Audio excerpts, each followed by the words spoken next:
Hello everybody, in my last video I went over what Cosmic Skeptic had to say about the Kalam cosmological argument, and in this video I'll be moving away from arguments for the existence of God and moving towards arguments against the existence of God.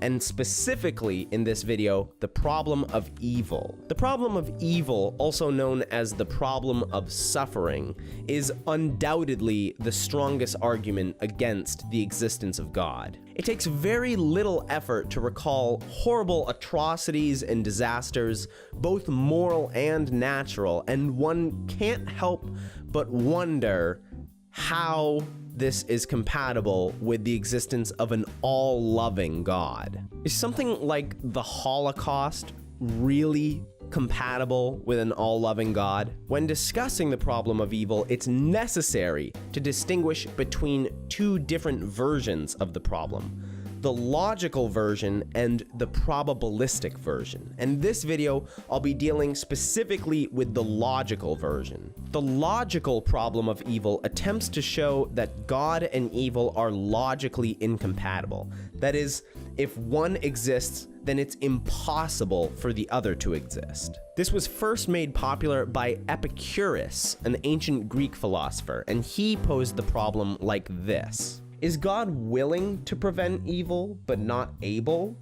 Then he is not omnipotent. Is he able, but not willing?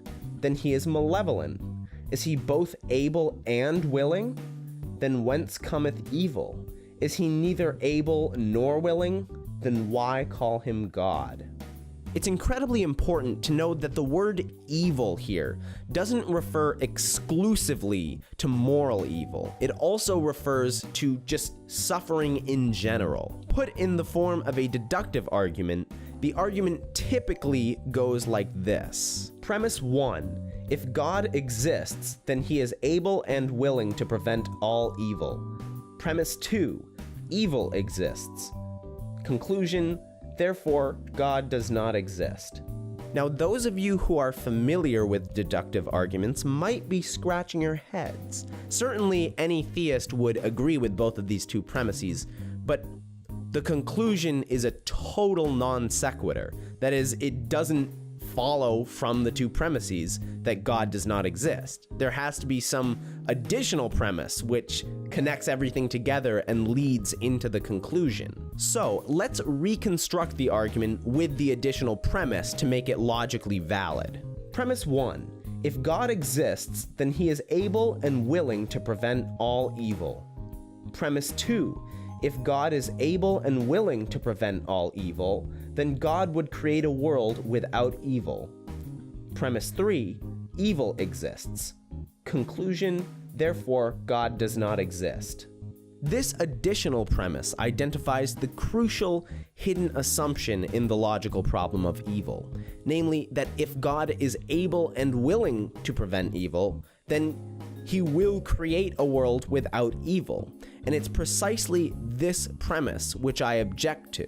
First, as pointed out by Alvin Plantinga, it might not be feasible for God to create a world of free beings where everyone always does the right thing. As William Lane Craig puts it, it's logically impossible to make someone freely do something. It's impossible for God to guarantee what people will freely do in a particular circumstance. All God can do is create the circumstance in which this free being can act. In any world, it's the free beings themselves who decide whether they will or won't act in a morally right way. And it might be the case that there are no worlds feasible for God to create in which everyone always freely does the right thing. Now, you must realize that the proponent of this argument can't respond by saying, well, yeah, it's possible, but it's not very probable. Because this argument, the logical problem of evil, is strictly concerned with showing that it's impossible for God and evil to coexist. So to say it's possible that this could be the case is just to admit that the argument doesn't work. The proponent of this argument has to maintain that it's necessarily true that there are feasible worlds for God to create in which every free being always does the right thing. But how could anyone possibly know this? It's just pure speculation. Second, it's not totally clear that God would necessarily prefer a world without evil over a world that contains evil. Oftentimes, the occurrence of evil and suffering can ultimately lead to things that are good. For example, we can come to grow and mature in our lives and learn important lessons. It might also be that in the grand scheme of things, allowing this evil and suffering is necessary for some greater good. Or in other words, God might have morally justifiable reasons for allowing this evil and suffering. And again, the mere possibility of this is enough to show that the logical problem of evil fails. Certainly, God would not like the fact that some things in and of themselves are evil, but he might allow these things to happen because he knows that they will eventually lead to some greater good. The proponent of this argument might say, okay, even though technically God's existence is compatible with evil in general, nevertheless, there's no way it's compatible with the extent to which there's evil in the world. Sure, maybe someone stealing $20 is compatible with the existence of God, but a child slowly dying of cancer, is that compatible with the existence of God? A tsunami that ravages the coast of a third world country and kills thousands of men, women, and children, is that compatible with the existence of God? The Holocaust, which killed millions of people, is that compatible with the existence of God? The problem with this line of reasoning is it assumes God cannot have morally sufficient reasons for allowing these things to happen. And by the nature of the case, it's simply impossible to know whether this is true or false. Yes, these things are terrible, and yes, these things can be heart-wrenching, but from a strictly logical point of view, there is no argument here. And in fact, there can't be an argument here. The logical problem of evil leads at best to a dead end. It's simply impossible to know whether God could or could not have morally sufficient reasons for allowing this evil. The reason I say that the argument leads at best to a dead end is because some philosophers, like Alvin Plantinga, argue that we can actually conclusively show that the logical problem of evil fails. The argument claims that God and the evil in the world are necessarily incompatible.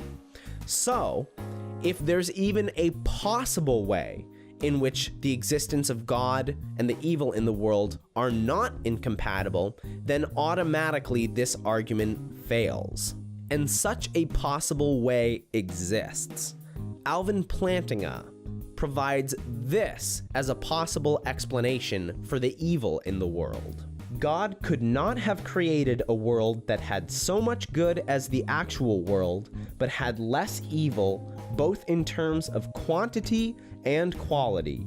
And moreover, God has morally sufficient reasons for permitting the evil that exists.